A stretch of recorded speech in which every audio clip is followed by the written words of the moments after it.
کیا آپ نے فرعون کا نام سنا ہے؟ وہ ظالم بادشاہ جو اپنے آپ کو خدا کہتا تھا، مگر ایک دن اس کے تکبر کا غرور ٹوٹا جب اللہ کا قہر اس پر نازل ہوا۔ فرعون نے حضرت موسیٰ علیہ السلام کی دعوت کو ٹھکرایا، انہیں جادوگر کہا، انکار کیا اور بنی اسرائیل کو ظلم و ستم کا نشانہ بنایا۔ مگر جب اللہ کا حکم آیا تو سمندر نے راستہ دیا اور حضرت موسیٰ علیہ السلام اپنی قوم سمیت پار آتر گئے۔ فرعون بھی اپنے لشکر سمیت پیچھے آیا، لیکن وہ نہ جانتا تھا کہ قدرت اس کے غرور کو نیست و نابود کرنے والی ہے۔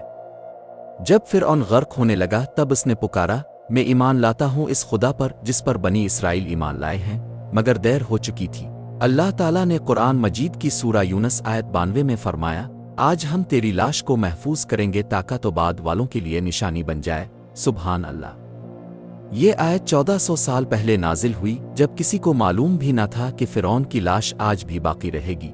1881 میں مصر کے ایک مقبرے سے فرعون کی لاش دریافت ہوئی، جسے آج رامسس دوم ریمسس II کے نام سے جانا جاتا ہے۔ یہ لاش آج قاہرہ کے عجائب گھر میں موجود ہے۔ حیرت کی بات یہ ہے کہ یہ لاش آج تک محفوظ ہے۔ سائنس دان آج بھی حیران ہیں کہ بغیر کسی جدید ٹیکنالوجی کے یہ لاش کیسے محفوظ رہی، مگر ہمارے لیے یہ حیرت کی بات نہیں، کیونکہ قرآن پہلے ہی بتا چکا ہے۔ یہ صرف ایک لاش نہیں، یہ اللہ کی طرف سے ایک نشانی ہے۔